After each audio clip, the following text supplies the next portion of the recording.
इधर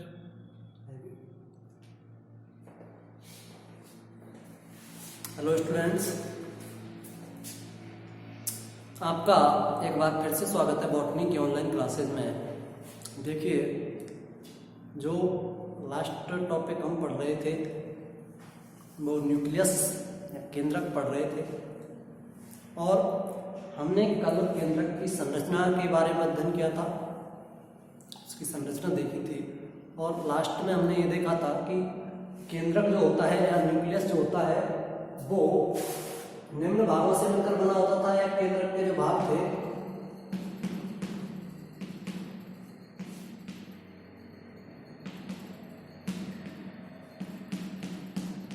केंद्रक के जो प्रमुख भाग थे वो कौन कौन से थे। एक तो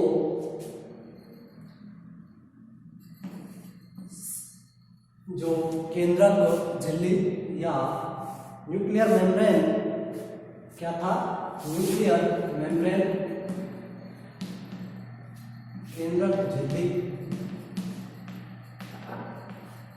दूसरा केंद्रक द्रव्य,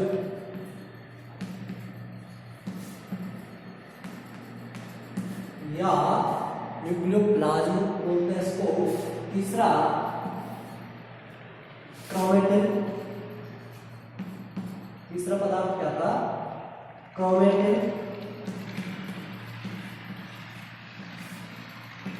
चौथा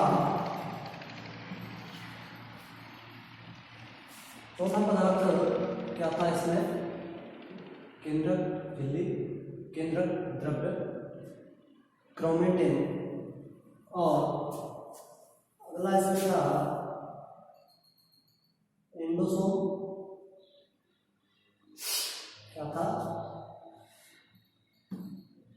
एंडोसोम।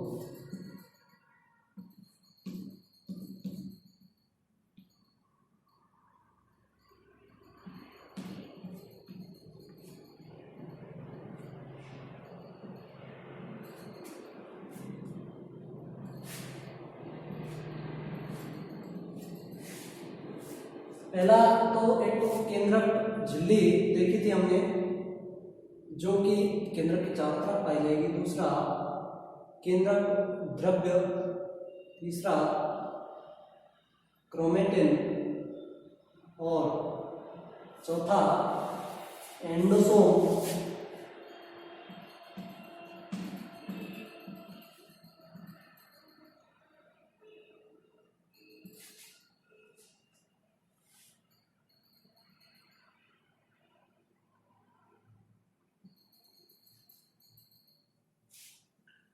ये हमने देखे थे कल जब इसकी संरचना पढ़ रहे थे हम।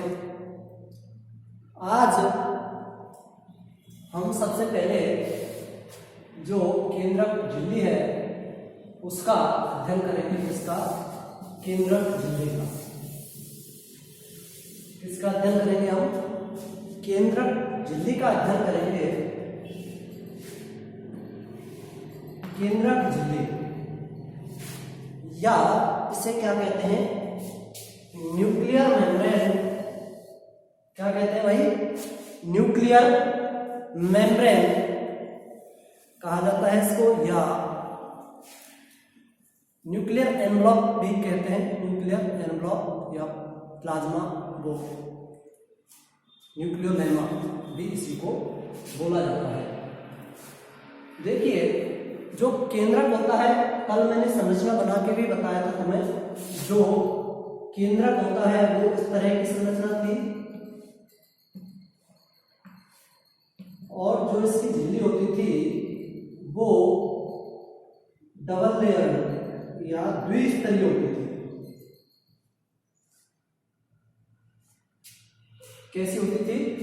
द्विस्तरीय होती थी, जिसमें इसमें क्रोमेटिन बना था, या फिर केंद्रिका थी, ये एंडोसोम था ना, ये केंद्रक द्रव्य से बना हुआ है। इस तरह से हमने केंद्रक की संरचना देखी थी कल। तो ये वाली क्या है? केंद्रक झिल्ली है। ये कैसी है? द्विस्तरीय है। केंद्रक झिल्ली कैसी होती है?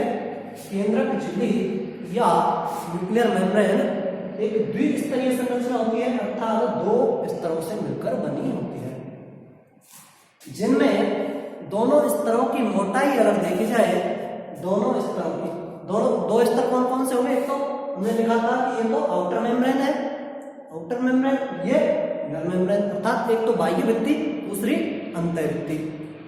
तो केंद्रक झिल्ली के जो दो भाग होते हैं, दो स्तर जो होते हैं, कौन कौन से? एक तो बाह्य झिल्ली और दूसरी आंतरिक झिल्ली। अच्छा, जो आंतरिक व बाह्य दोनों जो झिल्ली होती है, इनकी अगर मोटाई देखी जाए तो दोनों की मोटाई अगर देखें हम तो लगभग 70 से 90 एंगस्ट्रॉम मोटाई की होती है। साथ ही जो दोनों झिल्लियों के बीच में एक अवकाश पाया जाता है, उस अवकाश को क्या कहा था? Perinuclear space. पेरीन्यूक्लियर स्पेस या पराकेंद्रकीय अवकाश। देखिए क्या कहा था? Perinuclear space. दोनों झिल्लियों के बीच में जो स्पेस पाया जाता है, खाली स्थान पाया जाता है, इसे पेरीन्यूक्लियर स्पेस कहा था।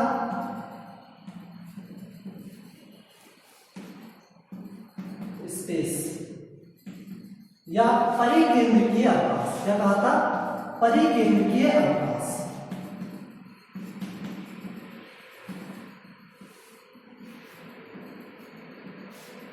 परिकेंद्रकीय अवकाश पाया जाता था। ये जो परिकेंद्रकीय अवकाश होता है, इसकी अगर देखी जाए तो ये होता है 100 से और 150 एंगस्ट्रॉम। 100 से 150 एंगस्ट्रॉम चौड़ा पाया जाता है परिकेंद्रकीय अवकाश। अर्थात केंद्रक झिल्ली दो स्तरों से मिलकर बनी हुई, दोनों स्तर की मोटाई अगर देखी जाए तो 70 से 90 एंगस्ट्रॉम होती है प्रत्येक स्तर की मोटाई। दोनों स्तरों के बीच में जो स्पेस पाया जाता है उसे परिकेंद्रकीय अवकाश या पेरीन्यूक्लियर स्पेस कहते हैं, जो कि 100 से 150 एंगस्ट्रॉम चौड़ा होता है। साथ ही अगर देखी जाए जो दोनों स्तर होते हैं, इसके सेल मेम्ब्रेन, न्यूक्लियर मेम्ब्रेन के या जो न्यूक्लियर मेम्ब्रेन है, केंद्रक झिल्ली है, इसके जो दोनों स्तर होते हैं वो किसके बने होते हैं? तो जिस प्रकार से हमने सेल मेम्ब्रेन पढ़ी थी वो किसकी बनी थी? प्रोटीन और लिपिड की। तो इसी प्रकार से ये भी प्रोटीन और लिपिड की बनी होती है। इसकी प्रोटीन प्लस लिपिड, प्रोटीन व लिपिड से मिलकर बनी होती है कौन? केंद्रक झिल्ली से मिलकर बनी होती है।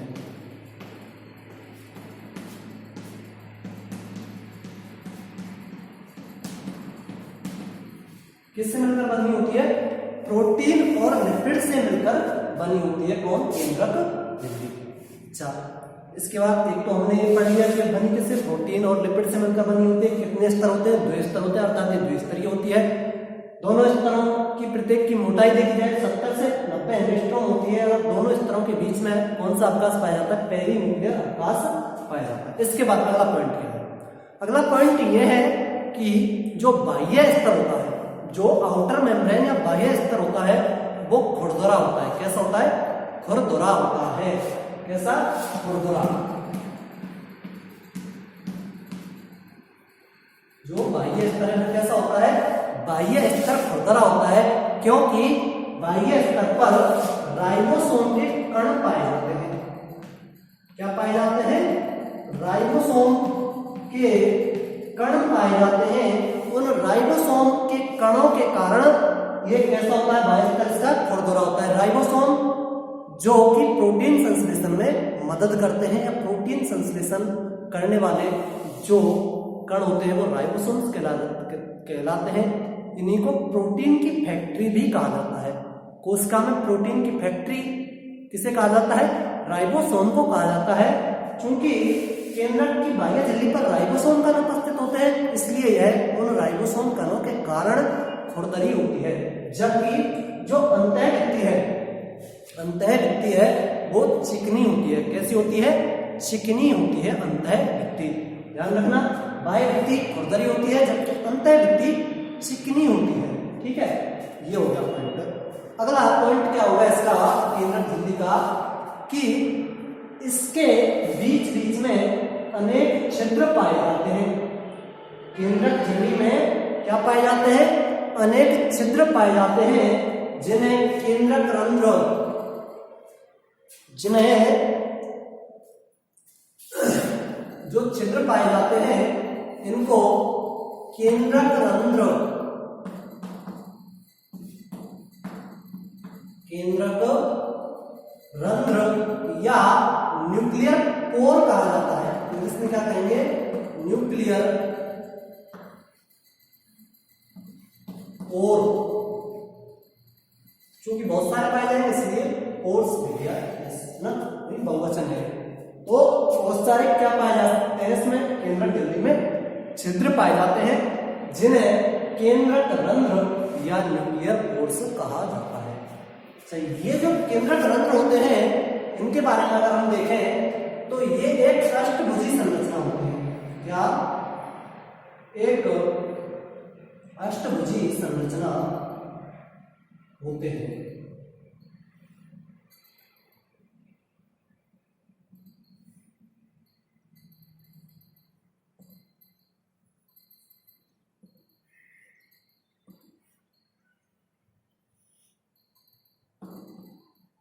इस तरह से 1 2 3 4 5 6 7 8 ये एक अष्टभुजी संरचना होते हैं। कौन?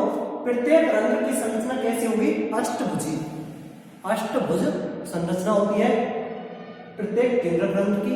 साथ ही ये 8 वलयिकाओं से मिलकर बना होता है। इससे 8 वलयिका क्या है? वलयिका क्या है? नल की जो नली होती है, नलिका नुमा संरचना होती है वलिका। ऐसी 8 नलिका नुमा संरचनाओं से मिलकर रंध्र बना होता है। जैसे ये 8 है तो एक यहाँ पे, एक यहाँ पे, एक यहाँ पे, एक यहाँ पे, एक यहाँ पे, इस तरह से 8 ये व्यवस्थित होंगी। 8 ये मिलकर के और एक रंध्र का निर्माण करती हैं, जिसे छिद्र कॉम्प्लेक्स कहा जाता है। संपूर्ण संरचना को, यानी जो 8 वलयिका है, ये मिलकर के एक रंध्र बनाती है केंद्रक का, जिसे क्या कहा जाता है?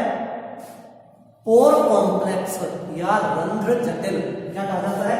इस संपूर्ण संरचना को पोर कॉम्प्लेक्स कहा जाता है। इस संपूर्ण संरचना को पोर कॉम्प्लेक्स कहा जाता है। जो रंध्र पाए जाते हैं इसमें किससे मिलकर बने? 8 वलयिकाओं से मिलकर बने होते हैं, जिन्हें संपूर्ण रूप से या सम्मिलित रूप से पोर कॉम्प्लेक्स कहा जाता है। ये एक केंद्रक रंध्र की बात हो गई। जो बड़े पदार्थ होते हैं जैसे प्रोटीन्स, बड़े आयन जैसे मैग्नीशियम +2, सोडियम के आयन, इनका जो आवागमन होता है वो इन केंद्रक, जैसे केंद्रक में जो पदार्थ बने, जैसे केंद्रक के अंदर mRNA बनेगा DNA से, ऐसे ही और जो भी प्रोटीन वगैरह जो बड़े पदार्थ हैं उनका जो संचालन होगा इन छिद्रों के द्वारा ही होता है। तो ये क्या कहलाते हैं? छिद्र। जो केंद्रक रंध्र है ये पोर कॉम्प्लेक्स कहलाएंगे कब? जब ये 8 वलयिकाओं से मिलकर बने होते हैं, इसलिए इसे पोर कॉम्प्लेक्स कहा जाता है। ये हो गई केंद्रक झिल्ली की बात। किसकी? केंद्रक झिल्ली की बात। इसके बाद केंद्रक झिल्ली का अगर जैव संश्लेषण देखें कि भाई केंद्रक झिल्ली बनती किससे है, तो देखिए जो केंद्रक झिल्ली का जैव संश्लेषण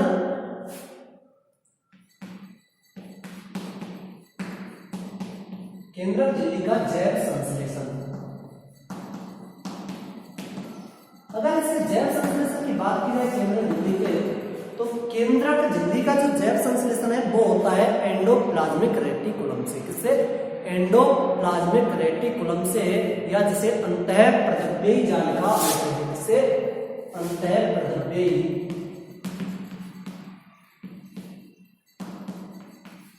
जालिका या एंडोप्लाज्मिक रेटिकुलम, एंडोप्लाज्मिक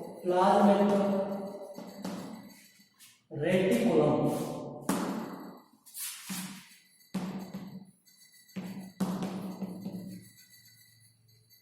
या जिसे शॉर्ट में ER में बोलते हैं, उस अंतः प्रदब्धी जालिका से इसका जैव संश्लेषण होता है, इसका केंद्रक झिल्ली का। जो अंतः प्रदब्धी जालिका तुमने फर्स्ट ईयर में पढ़ी होगी, किस किस से मिलकर बनी होती थी? सिस्टर्नी और वेसिकल से। इससे सिस्टर्नी और वेसिकल से। तो जो अंतः प्रदब्धी जालिका का सिस्टर्नी वाला भाग होता है, कौन सा? सिस्टर्नी वाला। जो अंतः प्रदब्धी जालिका का सिस्टर्नी, फर्स्ट ईयर में पढ़ा हुआ है तुमने, तो सिस्टर्नी वाला भाग है, ये केंद्रक झिल्ली का निर्माण करता है। तो ये हो गई केंद्रक झिल्ली के जैव संश्लेषण की बात। इसके बाद केंद्रक झिल्ली के कार्य अगर देखें, केंद्रक झिल्ली के कार्य,